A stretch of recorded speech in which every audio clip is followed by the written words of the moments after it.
तो सबसे पहला क्वेश्चन देखिए, वित्त आयोग का उल्लेख संविधान के किस अनुच्छेद में किया गया है? तो आइए सबसे पहले हम वित्त आयोग और राष्ट्रीय निर्वाचन आयोग को शॉर्ट में समझ लेते हैं। देखिए, अगर आपको इसको और डिटेल में पढ़ना है तो इसकी एक ऑडियो क्लिप की लिंक मैंने आपको डिस्क्रिप्शन में दे रखी है, आप उस ऑडियो क्लिप को सुन लीजिए तो आपके वित्त आयोग और राष्ट्रीय निर्वाचन आयोग के जितने भी डाउट हैं वो सभी एक ही बार में क्लियर हो जाएंगे। तो चलिए यहाँ पर मैं आपको दोनों को ही इंडिविजुअली समझा देता हूँ। तो सबसे पहले मैं आपको बता देता हूँ वित्त आयोग के बारे में।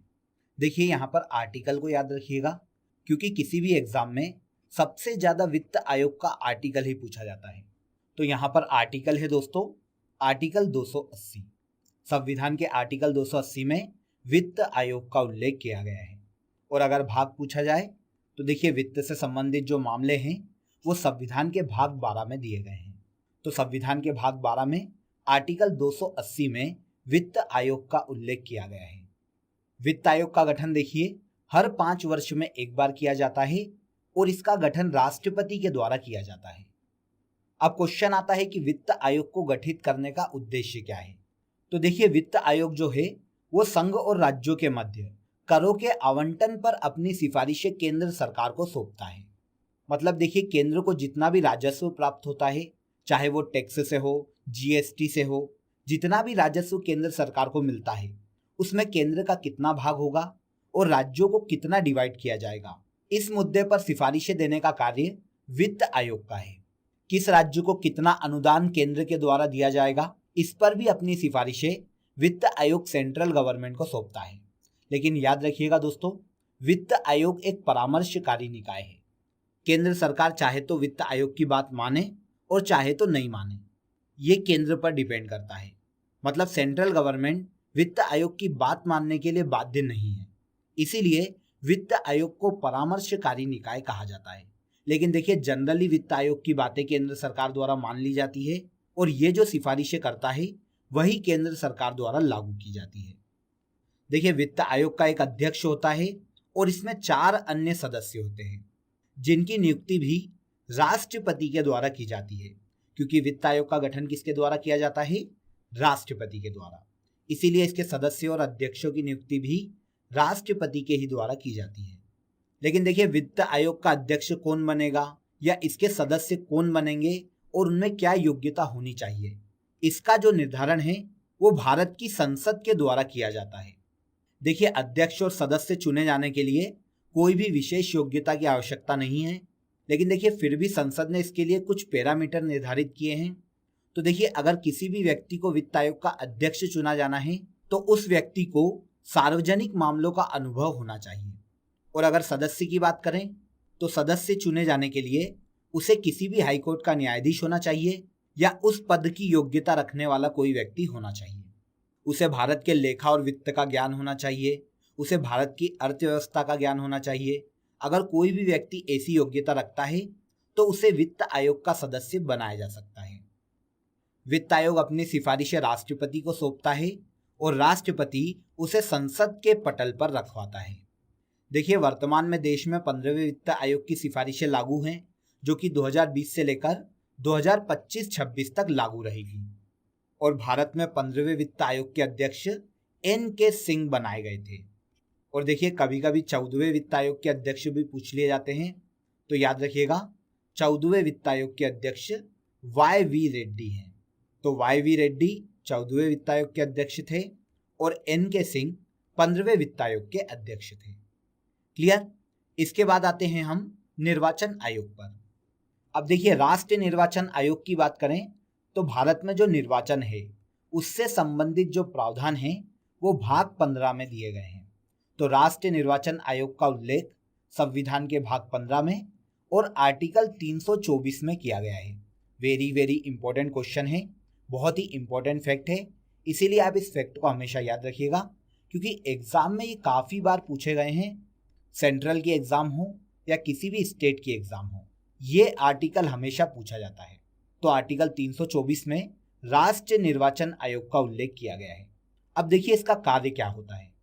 तो देखिए, देश में लोकसभा, राज्यसभा, राष्ट्रपति और उपराष्ट्रपति और राज्य का जो विधानमंडल है, जिसमें विधानसभा और विधान परिषद दोनों को शामिल किया जाता है। इनके चुनाव संपन्न करवाने का काम राष्ट्रीय निर्वाचन आयोग का है। इसके अलावा देश में मतदाता सूची तैयार करवाना और राजनीतिक दलों को मान्यता प्रदान करना, ये कार्य भी राष्ट्रीय निर्वाचन आयोग के ही कार्य हैं। देखिए, यहाँ पर एग्जाम में बहुत ज़्यादा कन्फ्यूजन होता है जब वो पूछता है कि इनमें से किनके चुनाव राज्य का निर्वाचन आयोग करवाता है, और वहाँ हमें ऑप्शन राज्य का विधानसभा दिया होता है। लेकिन याद रखिएगा दोस्तों, राज्य की विधानसभा और विधान परिषद इन दोनों के चुनाव भी राष्ट्रीय निर्वाचन आयोग करवाता है, न कि राज्य निर्वाचन आयोग।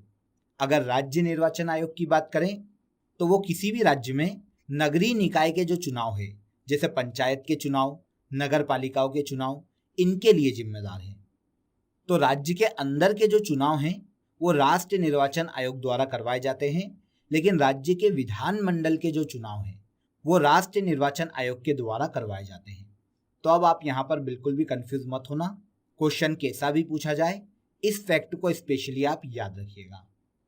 तो हम यहाँ पर एक बार फिर से रिपीट कर लेते हैं। देश में लोकसभा, राज्यसभा, राष्ट्रपति, उपराष्ट्रपति और राज्य के विधानमंडल का चुनाव राष्ट्रीय निर्वाचन आयोग के द्वारा करवाया जाता है।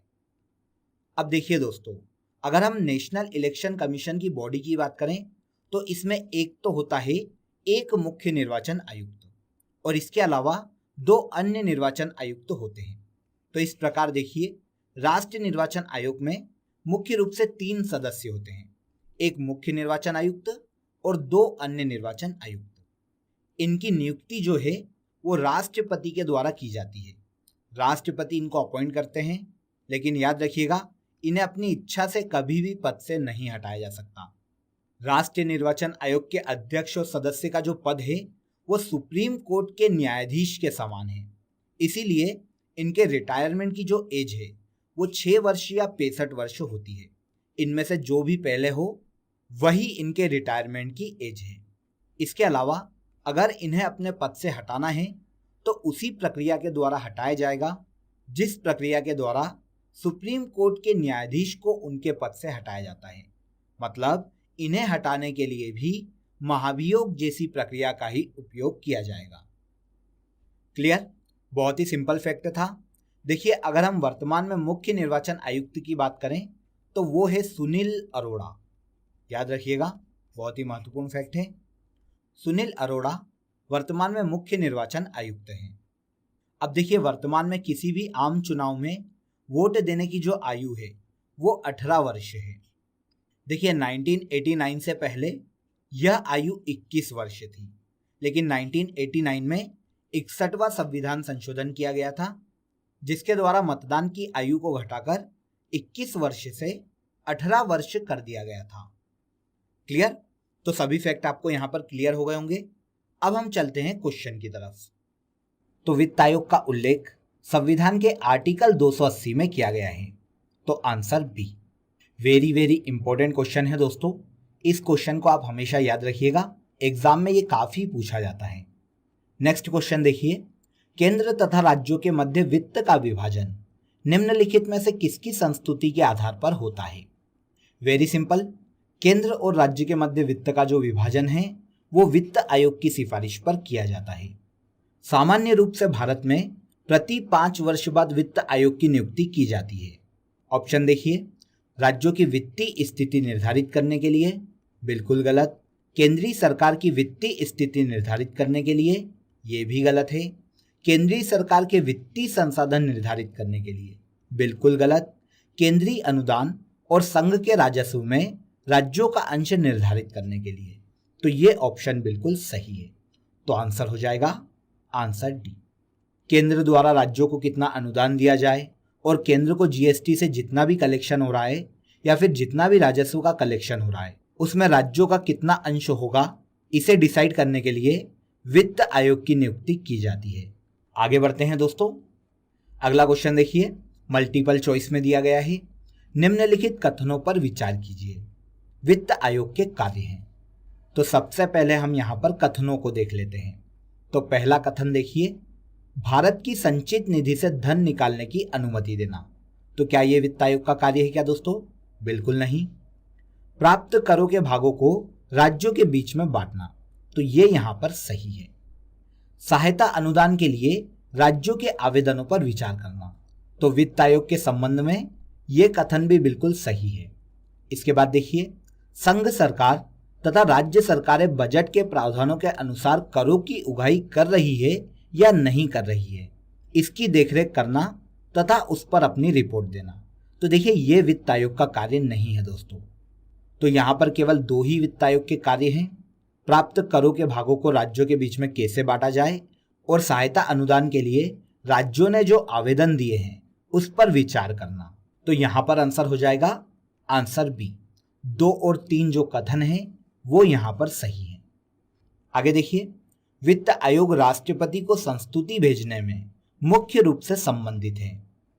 तो देखिए, यहां पर क्वेश्चन में पूछने का मतलब है कि वित्त आयोग जो है राष्ट्रपति को किसके संबंध में संस्तुति भेजता है। तो ऑप्शन देखिए, राज्यों को दिए जाने वाले जो अनुदान हैं उनके सिद्धांत के संबंध में, बिल्कुल सही। राज्यों एवं केंद्र के बीच में करों का बंटवारा कैसे किया जाए इसके संबंध में, तो ये भी बिल्कुल सही है। तो यहां पर ए और बी दोनों सही हैं। ओके, अगले क्वेश्चन पर चलते हैं दोस्तों। अगला क्वेश्चन देखिए, इस क्वेश्चन को ध्यान से देखिएगा क्योंकि यहां से बहुत ही महत्वपूर्ण फैक्ट आपको मिल जाएंगे। देखिए, निम्नलिखित वक्तव्यों पर विचार कीजिए और नीचे दिए गए कूट से सही उत्तर चुनिए। तो पहला कथन है, राज्य वित्त आयोग एक संवैधानिक निकाय है, बिल्कुल सही, क्योंकि देखिए इसका उल्लेख जो है संविधान के आर्टिकल 280 में किया गया है, तो ये एक संवैधानिक निकाय होगा, बिल्कुल होगा। इसके बाद कारण आर दिया गया है, संघीय वित्त आयोग पंचायतों को वित्तीय सहायता देने के लिए संस्तुति नहीं कर सकता, बिल्कुल सही, क्योंकि देखिए पंचायतों को कितनी वित्तीय सहायता दी जाए ये जो निर्धारण है वो राज्य वित्त आयोग द्वारा किया जाता है, न कि संघीय वित्त आयोग के द्वारा किया जाता है। तो यहां पर कथन ए और आर दोनों सही हैं, लेकिन ये एक दूसरे को बिल्कुल भी रिलेट नहीं करते, तो आंसर हो जाएगा आंसर बी। अगले क्वेश्चन पर चलते हैं। संघ एवं राज्यों के बीच करों के विभाजन संबंधित प्रावधानों को वित्तीय आपातकाल के समय निलंबित किया जा सकता है क्या? बिल्कुल नहीं किया जा सकता। राष्ट्रीय आपात के समय निलंबित किया जा सकता है क्या? तो बिल्कुल किया जा सकता है। देखिए, जब भी देश में राष्ट्रीय आपातकाल लागू होता है दोस्तों, तो ऐसी कंडीशन में देखिए वित्त आयोग की सिफारिशें देश में लागू नहीं होती, तो आंसर हो जाएगा आंसर बी। जब भी देश में राष्ट्रीय आपातकाल लागू किया जाता है तो संघ और राज्यों के बीच जो करों का विभाजन है उसे निलंबित किया जा सकता है। इसके बाद अगला महत्वपूर्ण क्वेश्चन देखिए, 14वें वित्त आयोग के अध्यक्ष निम्नलिखित में से कौन थे? तो आप सभी को पता है, तो इस क्वेश्चन का आंसर आप कमेंट करके मुझे जरूर बताइएगा कि भारत में 14वें वित्त आयोग के अध्यक्ष कौन थे। यहां पर मैंने आपको डिटेल में भी इसके बारे में बताया है, तो जाके आप ढूंढिए कि इसका आंसर क्या होगा। अगला क्वेश्चन देखिए, 15वें वित्त आयोग के अध्यक्ष कौन थे? तो भारत में 15वें वित्त आयोग के अध्यक्ष NK सिंह थे, जिनकी सिफारिशें 2020 से लेकर 2025-26 तक देश में लागू की जा रही है। निम्नलिखित में से कौन वित्त आयोग द्वारा की गई प्रत्येक सिफारिश को संसद के प्रत्येक सदन के समक्ष रखवाएगा? तो वित्त आयोग जो है वो अपनी सिफारिशें भारत के राष्ट्रपति को सौंपता है और राष्ट्रपति ही इसे संसद के पटल पर रखवाता है, तो आंसर हो गया भारत के राष्ट्रपति। नेक्स्ट क्वेश्चन पर चलते हैं फ्रेंड्स। अब अगला क्वेश्चन देखिए, वित्त आयोग का गठन किया जाता है कितने वर्ष में? तो वित्त आयोग का गठन हर 5वें वर्ष किया जाता है। भारत का संविधान निम्नलिखित अनुच्छेदों में से किस एक के अंतर्गत एक निर्वाचन आयोग का प्रावधान करता है? यह क्वेश्चन भी बहुत ही महत्वपूर्ण है। देखिए, आर्टिकल से संबंधित जितने भी क्वेश्चन पूछे जाते हैं दोस्तों, वो क्वेश्चन कहीं ना कहीं हमें किसी ना किसी एग्जाम में जरूर पूछे जाते हैं, तो इसीलिए ऐसे क्वेश्चन के आप आर्टिकल को हमेशा याद रखिएगा। तो भारत में राष्ट्रीय निर्वाचन आयोग जो है वो संविधान के किस आर्टिकल में उल्लेखित है?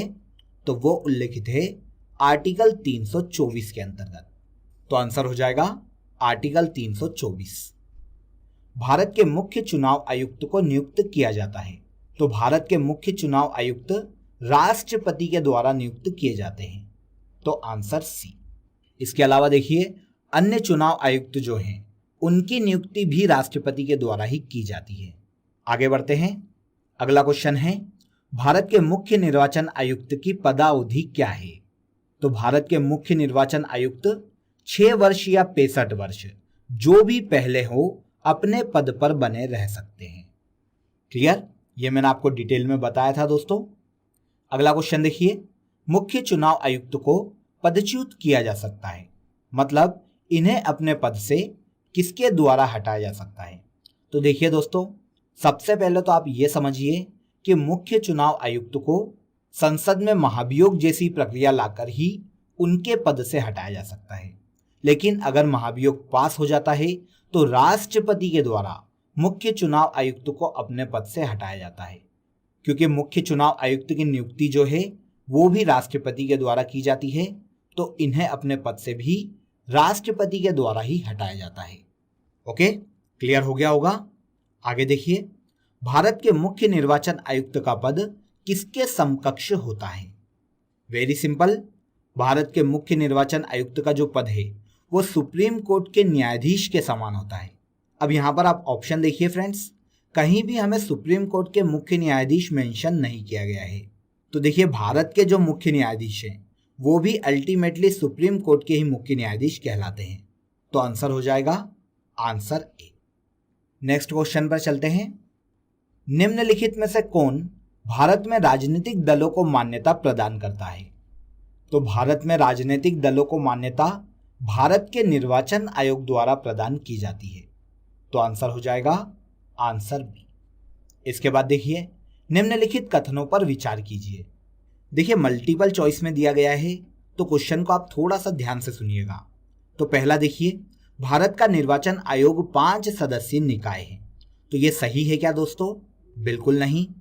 संघ का गृह मंत्रालय आम चुनाव और उपचुनावों दोनों के लिए चुनाव कार्यक्रम तय करता है। बिल्कुल गलत। गृह मंत्रालय को इससे कोई लेना देना नहीं है। यह जो कार्य है ये राष्ट्रीय निर्वाचन आयोग के द्वारा किए जाते हैं। इसके बाद तीसरा कथन है, निर्वाचन आयोग मान्यता प्राप्त राजनीतिक दलों के विभाजन और विलय से संबंधित विवाद को निपटाता है। तो ये ऑप्शन यहाँ पर सही है। तो तीसरा कथन यहाँ पर सही है। अब क्योंकि तीसरा वाला पॉइंट ही यहाँ पर सही है तो आंसर हो जाएगा आंसर डी। आगे बढ़ते हैं दोस्तों। अगला क्वेश्चन है, निम्नांकित कार्यों में से कौन एक कार्य भारत के निर्वाचन आयोग से संबंधित नहीं है? तो देखिए, देश में मतदाता सूची तैयार करने और उनका निर्देशन और नियंत्रण करने का कार्य राष्ट्रीय निर्वाचन आयोग का है। बिल्कुल सही। संसद और प्रत्येक राज्य के विधानमंडल के जो चुनाव है उनका संचालन भी राष्ट्रीय निर्वाचन आयोग ही करवाता है। राष्ट्रपति और उपराष्ट्रपति के जो पद हैं उनसे संबंधित चुनाव का संचालन भी राष्ट्रीय निर्वाचन आयोग ही करवाता है। लेकिन देखिए, विधानमंडलों के चुनाव से संबंधित जो प्रावधान है ये राष्ट्रीय निर्वाचन आयोग नहीं करवाता। तो आंसर हो जाएगा आंसर डी। नेक्स्ट क्वेश्चन देखिए, केंद्र और राज्य की व्यवस्थापिकाओं के लिए मतदान की न्यूनतम उम्र की सीमा 21 वर्ष से घटाकर 18 वर्ष की गई। तो वो संविधान संशोधन कौन सा था दोस्तों? तो वो था 61वां संविधान संशोधन। तो आंसर हो जाएगा आंसर सी। 61वें संविधान संशोधन के द्वारा मतदान की उम्र को 21 से घटाकर 18 वर्ष कर दिया गया था। नव युवकों द्वारा 18 वर्ष की आयु पर मताधिकार का पहली बार प्रयोग किया गया किस आम चुनाव में? तो देखिए, वो आम चुनाव था 1989 का आम चुनाव। तो आंसर हो जाएगा आंसर सी। 1989 में जो लोकसभा के चुनाव हुए थे इसमें पहली बार 18 वर्ष की आयु के जो युवक हैं उन्होंने मतदान किया था, क्योंकि इसके पहले मतदान की जो आयु थी वो 21 वर्ष थी। क्लियर? इसके बाद देखिए, भारत के संदर्भ में निम्नलिखित कथनों पर विचार कीजिए। तो देखिए, क्वेश्चन थोड़ा बड़ा है दोस्तों और मल्टीपल चॉइस में दिया गया है। यह जो क्वेश्चन है यूपीएससी की 2002 की एग्जाम में पूछा गया था। अब देखिए, यूपीएससी में पूछे जाने वाले क्वेश्चन जो हैं वो थोड़े डिफिकल्ट पूछे जाते हैं, तो इसीलिए इनके कथनों को आप ध्यान से सुनिएगा। पहला कथन देखिए, मुख्य चुनाव आयुक्त और अन्य चुनाव आयुक्तों को समान अधिकार प्राप्त है परंतु मिलने वाले वेतन में असमानता है। पहला कथन यहाँ पर बिल्कुल गलत है। क्योंकि इन्हें वेतन भी समान दिया जाता है और इनका जो वेतन है वो सुप्रीम कोर्ट के न्यायाधीशों के समान होता है, क्योंकि इनका जो पद है वो सुप्रीम कोर्ट के न्यायाधीशों के जैसा है। सेकेंड फैक्ट देखिए, मुख्य चुनाव आयुक्त वही वेतन पाने का हकदार है जितना उच्च न्यायालय के न्यायाधीशों को दिया जाता है। बिल्कुल सही, दूसरा फैक्ट यहाँ पर सही है। इसके बाद देखिए, मुख्य चुनाव आयुक्त को उच्चतम न्यायालय के किसी न्यायाधीश को हटाने के तरीके और कारणों के अतिरिक्त किसी अन्य तरीके और कारण से उनके पद से नहीं हटाया जा सकता। तो तीसरा फैक्ट भी यहाँ पर बिल्कुल सही है। मुख्य चुनाव आयुक्त का जो पद है वो सुप्रीम कोर्ट के न्यायाधीशों के समान है, तो इन्हें उसी प्रक्रिया के द्वारा हटाया जाएगा जिस प्रक्रिया के द्वारा सुप्रीम कोर्ट के न्यायाधीशों को हटाया जाता है। प्रक्रिया भी वही होगी और कारण भी सेम वैसे ही होना चाहिए। लास्ट पॉइंट देखिए, चुनाव आयुक्त का कार्यकाल उसके पदभार संभालने की तारीख से 5 वर्ष अथवा 62 वर्ष की आयु प्राप्त कर लेने के दिन तक जो भी पहले हो होता है। तो बिल्कुल गलत है, क्योंकि जो चुनाव आयुक्त हैं उनका कार्यकाल 6 वर्ष या 65 वर्ष का होता है, न कि 5 वर्ष और 62 वर्ष का। तो केवल फैक्ट 2 और 3 ही यहाँ पर बिल्कुल सही है। हम अगले क्वेश्चन की तरफ चलते हैं दोस्तों। भारत में मताधिकार और निर्वाचित होने का जो अधिकार है वो कैसा अधिकार है? तो देखिए, क्या वो मूल अधिकार है? बिल्कुल गलत। ये संविधान के आर्टिकल 14 से 35 तक उल्लेखित नहीं है, तो ये मूल अधिकार नहीं है। नैसर्गिक अधिकार है? बिल्कुल नहीं। संवैधानिक अधिकार है? तो संविधान में भी इनका कहीं उल्लेख नहीं किया गया है। विधिक अधिकार है? तो बिल्कुल सही है। विधि बनाकर भारत में मताधिकार दिया गया है और निर्वाचित होने का अधिकार प्रदान किया गया है। तो आंसर डी यहां पर बिल्कुल सही है। भारत की प्रथम महिला मुख्य निर्वाचन आयुक्त कौन थी? तो देखिए, भारत की पहली महिला मुख्य निर्वाचन आयुक्त वी.एस. रमा देवी थी, जो कि 1990 में भारत की मुख्य निर्वाचन आयुक्त बनी थी। और देखिए, अगर भारत के पहले मुख्य निर्वाचन आयुक्त पूछे जाएं तो वो हैं सुकुमार सेन। इसे भी याद रखिएगा, महत्वपूर्ण क्वेश्चन है। ये 1950 से लेकर 1958 तक भारत के मुख्य निर्वाचन आयुक्त थे। तो पहले मुख्य निर्वाचन आयुक्त सुकुमार सेन, लेकिन पहली महिला मुख्य निर्वाचन आयुक्त वी.एस. रमा देवी है। इसके बाद लास्ट क्वेश्चन देखिए फ्रेंड्स, वर्तमान में भारत के मुख्य निर्वाचन आयुक्त कौन है? तो वर्तमान में भारत के मुख्य निर्वाचन आयुक्त सुनील अरोड़ा है। तो आंसर बी। क्लियर? तो फ्रेंड्स, यहां पर हमने भारत के वित्त आयोग और राष्ट्रीय निर्वाचन आयोग से संबंधित जितने भी महत्वपूर्ण क्वेश्चन हैं उन सभी पर बहुत ही डिटेल में डिस्कस किया है और बहुत ही अच्छे से जानने का प्रयास किया है। तो अगर आपको ये वीडियो पसंद आया हो तो वीडियो को लाइक करें, शेयर करें और हमारे चैनल को सब्सक्राइब जरूर कर लें। आपसे फिर मुलाकात होगी नेक्स्ट वीडियो में। बने रहिए हमारे साथ। जय हिंद।